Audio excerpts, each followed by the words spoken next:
Be someone who has achieved more. If you measure yourself against others, you consign yourself to perpetual dissatisfaction. A healthier and more productive approach is to compare yourself to who you were yesterday, or last month, or last year. Ask yourself, am I better today than I was in the past? Am I making progress, even if it's slow? Am I moving in the direction I want to go? This approach has several advantages. First, it's actually useful. When you compare yourself to your past self, you can identify specific areas where you've improved and specific areas where you've backslid. This gives you concrete information about what's working and what isn't, which allows you to make better decisions going forward. Second, it's fair. You're comparing like to like, same person to same person, same circumstances to similar circumstances. You know the full context of both the before and the after. Third, it's motivating. When you can see that you've made progress, even small progress, it encourages you to keep going.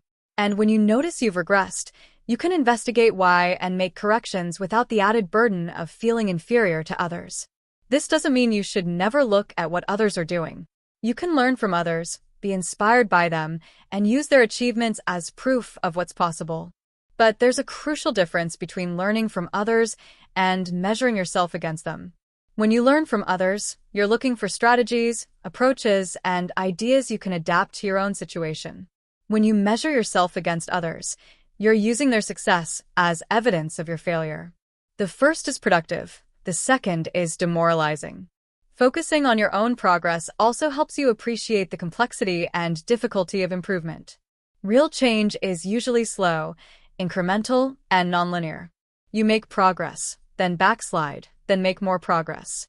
You have good days and bad days.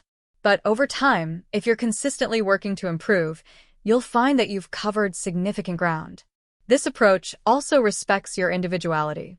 Your goals don't have to be anyone else's goals. Your path doesn't have to look like anyone else's path. You can define success for yourself based on your own values, circumstances, and aspirations rather than letting others define it for you. To implement this principle, you might keep a journal where you track your progress in areas that matter to you. Or you might regularly reflect on where you were a year ago and where you are now.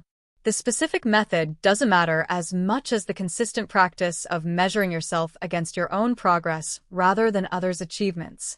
Rule 5. Do not let your children do anything that makes you dislike them.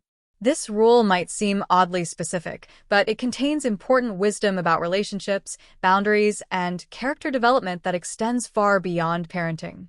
The underlying principle is that if you allow someone, especially someone you're responsible for, to behave in ways that make them unlikable, you're not doing them any favors. You're setting them up for rejection, conflict, and failure in the wider world. Children need boundaries.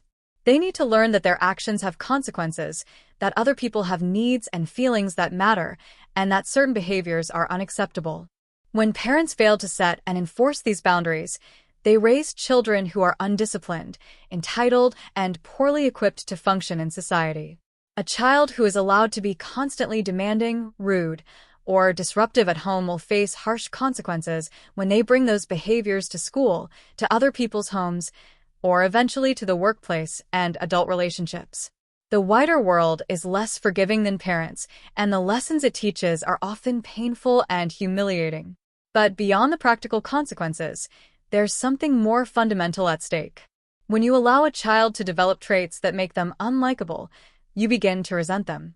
And children can sense when they're resented, even if that resentment is never openly expressed. This creates a vicious cycle where the child's bad behavior leads to parental resentment, which makes the child feel unloved and insecure, which often leads to even worse behavior. By setting clear boundaries and insisting on decent behavior, parents can maintain their own affection for their children. They can enjoy time with this principle applies beyond parenting to all relationships. If you allow friends, romantic partners, or colleagues to treat you in ways that make you resent them, you're not being kind or generous. You're allowing the relationship to become toxic. You're storing up resentment that will eventually poison the connection. Healthy relationships require honest feedback. When someone you care about is behaving in ways that are damaging to themselves or others, telling them the truth is an act of love, even if it's uncomfortable. Remaining silent, by contrast, is often a form of cowardice disguised as politeness. This doesn't mean being controlling or tyrannical. It means having reasonable expectations and enforcing reasonable consequences. It means teaching through both words and actions that certain behaviors are unacceptable while also providing positive reinforcement for good behavior.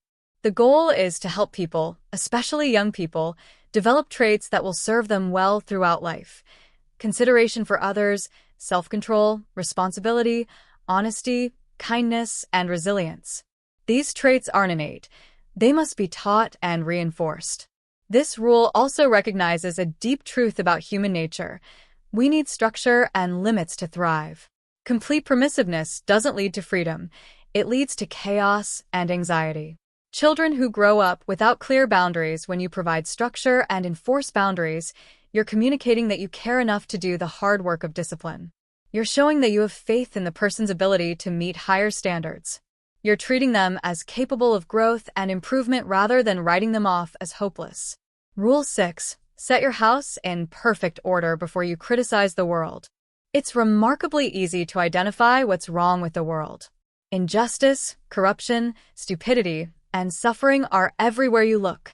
And it's tempting to focus all your energy on criticizing these external problems while neglecting the chaos in your own life. But there's something dishonest and counterproductive about this approach. If you can't manage your own affairs, if your personal life is in disorder, what credibility do you have to tell others how to live? And more practically, how can you effectively address large-scale problems when you haven't addressed the smaller-scale problems within your control? Often feel insecure and lost.